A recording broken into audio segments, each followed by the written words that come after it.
चला, आज आपण निरुपमा प्रधान सोनाळकर यांच्या आठवणींच्या जगात या पुस्तकावर एक नजर टाकूया.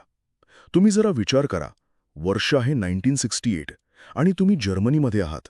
अशावेळी जेव्हा आपल्याला हिटलर आणि युद्धाच्या पलीकडे त्या देशाबद्दल खरं तर काहीच माहीत नाही.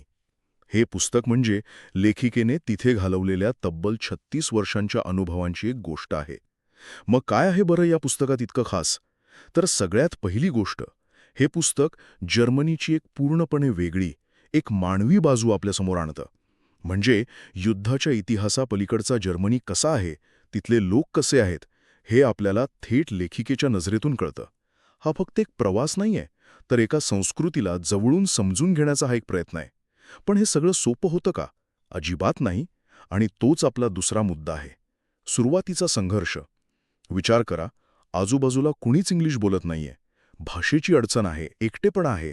या सगळ्यावर मात करून त्या तिथल्या समाजाचा एक भाग कशा बनल्या, हा प्रवास खरंच खूप महत्वाचा आहे.